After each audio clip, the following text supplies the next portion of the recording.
Ever since the release of Days back in 2009, Days has been under huge criticism from, I guess you could say, hardcore Kingdom Hearts fans, and definitely it's understandable why Days would be under so much criticism. And it's because Days tried to change up so much, and it did so little, of course, with the hardware it had to work with, that it kind of felt like a different game rather than a Kingdom Hearts game. But one of the reasons why criticism has been applied to Days has never been one of the reasons that we're going to be talking about today, and that's Xion. Now, Xion and her character, obviously characters are going to be liked by certain people and they aren't going to be liked by others. However, I've never heard someone take like such a shot at Xion as I heard our boy SkywardWing actually take at Xion 2 days ago as of the recording of this video.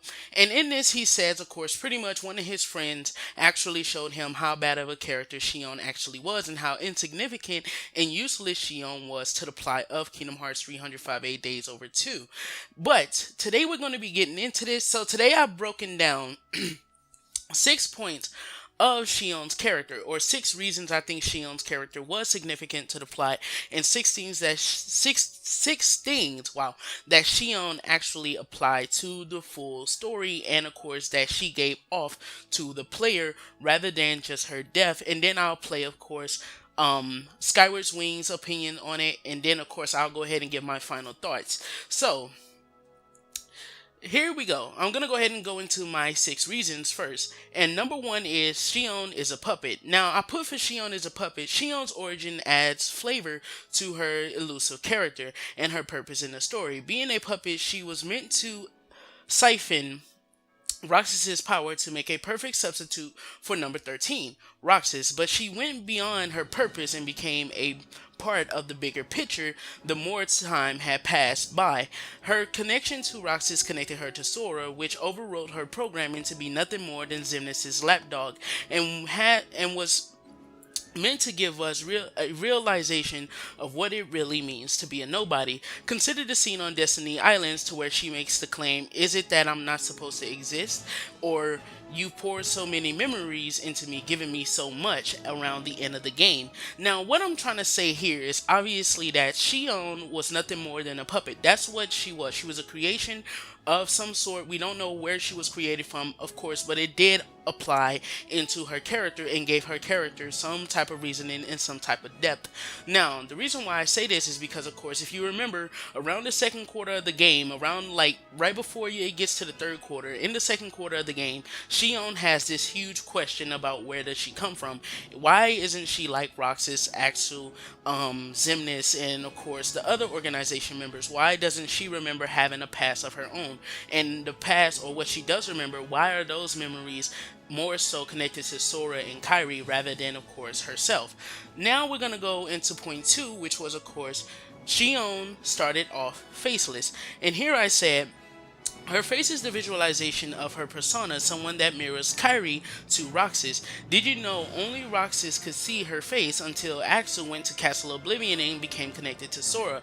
This is because she was meant to be Roxas's other half, what we didn't get to see from Roxas's point of view because of his Keyblade.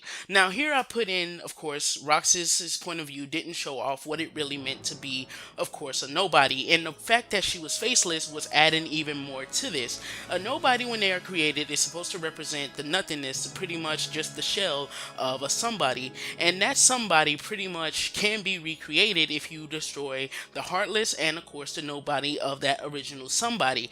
And since Xion wasn't neither one of them, since she wasn't the heartless nor the nobody of someone, then of course she was a puppet. But due to the fact that she was a puppet, she also became at some point the nobody of Roxas, and this put her at a position even below, of course, other nobodies. But at the same time, we got to see from her point of view what it really means to be a nobody, even amongst the nobodies themselves, such as the organization and the way how they treated her. Of course, if you remember, Exibar used to call her Poppet, pretty much because she was a puppet, and he was trying to be elusive as to what she really was, trying to give Roxas a hint at, hey, this is actually a puppet that we're talking to, so he would call her Poppet. If you remember, Syx would treat her like she was nothing, even far worse than he treated the rest of the organization organization members. Remember, Syx was stern with everyone else. He was more so like, hey, you guys need to get your fucking job done. I don't know why you're trying to chill around. We still have a lot of hearts to collect to make sure that Kingdom Hearts comes to fruition for us. But when it came to Xion, pretty much Syx was literally like the most harsh motherfucker we've ever seen in Kingdom Hearts since, of course, Diz and Ansem and the way how he treated Naminé. So obviously, you guys can tell why exactly she was faceless, and this is why I say that point two is definitely something to point out, because she was faceless, she was characterless, she had no real, of course, boundaries or no real type of structure that the other organization members had. Now, number three is that Xion had no special powers, and for here I put Xion's Keyblade was a product of her connection to Roxas and was regarded to as a worthless sham, but that wasn't all it was meant to be. In the end, when Roxas is dual wielding, the second Keyblade is obviously Xion's. That was a testament to the existence of Xion, a part of him that is also part of Sora, and how she made him whole again. Now, of course, as you know, Xion's death is one of the first deaths, or the few deaths, that is actually gut-wrenching inside of Kingdom Hearts. Like, Xion's death is far beyond any other death we've seen before. I think not even Master Ericus's death comes close. Like, I would put Master Ericus's death somewhere around the lower end of deaths that we've seen in Kingdom Hearts, although Tetsuya Nomura has stated before, there is no concept of death inside of Kingdom Hearts. Pretty much you just break down, or you become a different essence rather than being a somebody, rather than just flat out dying. So pretty much Xion's death has the hardest toll on Kingdom Hearts fans right now. And of course, as we know, Xion's Keyblade was a product of nothing more than her siphoning some of Roxas's memories, which gave her a connection to the Keyblade truth that Sora, Riku, and Kairi have inside of them. And since she was connected to this Keyblade truth, then her Keyblade wound up replicating the same power that Roxas has, and that was the Kingdom Key. So pretty much, since it was regarded to as a sham, when Roxas actually picked it up, it became real, it became whole, and that was supposed to represent how Xion was the part of Roxas that Roxas didn't have inside of himself. Now we're going to go ahead and move into number 4, and I said here that Xion was emotionless. Now let's get into why I say this. Xion's experiences were fake. This is why she never cried or grieved, for that matter. Why she had no remorse to try and eliminate Roxas at the end of the game. Another character from a different series, Itachi Uchiha from Naruto, pretty much explains Xion the best way I think that you could actually say it. Xion was a canvas that could be painted any color or dyed any color. Whatever power she absorbed, she would become that power's physical manifestation. For example, when she transformed into Ventus when she was fighting Braig, if you remember, at that point Xion was getting all of those other memories, and it was starting to fuck up who she was. And that's why when she looked at Lee or Axel or whatever, and she said, "Look at my face, dude," and he was like, "Oh, what the fuck?" It's because she wasn't looking like Xion anymore. She wasn't looking like this different version, this black-haired version of Kairi, you know, a more matured version of Kairi, as what she potentially could have looked like during that year. So of course you can tell right there that pretty much Xion and her experiences weren't supposed to be real. Like, they weren't anything that really affected her too much, because that's how she was able to get rid of, or want to get rid of, Roxas and stuff like that when she was becoming I think when she was becoming Sora at the end of the game, pretty much that's why that was going on. That's why when she told him, "It's not over yet, though. I still have to make you a part of me too." The reason why she says this is because, of course, what Xemnas had did to her when they actually captured her again right before the ending of the game, what Xemnas had did to her was pretty much fill her up with his darkness, and that darkness is what drove her power at the end of the game. Now we're gonna get into points 5 and 6, since I kind of blended these two together, and that's Xion's dilemma and Xion's inevitable death. Now, of course, as you guys know, once again, Xion's death was a huge toll on Kingdom Hearts fans, because it was the first time in Kingdom Hearts that we've actually seen someone legitimately die 100%. Like, we understood why they needed to go, and they actually did wind up being erased. Like, most of the third quarter was kind of explaining how Xion needed to be erased. And rather than them finding some way to work it out without having to erase Xion, it was inevitable. She had to go. So now we're going to get into point 5 and 6 and what I put down for this. Around the third quarter, when Xion befriends Riku, she learns how vital her existence was to the continuity of the series. She found out how her existence was false, but her experiences were real. I know this sounds kind of contradictory, but I think I fucked up with my wording here, and I was supposed to put her existence was I think before I was supposed to put her existence was false and her experiences were real though. How she made Roxas and Axel happy, but she had a choice: either give it all up and believe in Sora and that he could bring them back eventually, or of course that this is what was the right thing to do, or stay with her friends and have Riku hunt them down. In the end, we know what she chose. This is why Riku said to her, her choice has to be right for everyone, not just herself. The fact she chose to let it all go was what made her even greater of a character. And she even helps him stop Roxas by reminding him he has to stop him as he was passing out. Remember at the end when he was like, when he had got hit and then he was about to fall down, and he was Shion was like, please Riku, you have to stop him, and blah blah blah. In short, Shion went from being nothing to almost being Day's main character, and you think her death is all that matters about her character in existence. No, she mirrored Roxas to show the hardships of a nobody, pretty much from a non-nobody's perspective. So right here, I also put the statement that Tetsuya Nomura, I believe, made on what 305 Days Over 2 actually means, because this is also one of the most elusive parts to the game, the title itself. 305 Days Over 2 stands for how many days was Roxas in the organization, time shared between Roxas and Xion. I think he said something close to that. Now, if you don't know what I meant by, of course, 305 days over 2 is meant to be split between two people, or time split between two people, pretty much like this. If you take, of course, a year, and let's say you and your significant other spends this year together, then you will put 305 days over 2 because this year was split between you and your significant other at that time.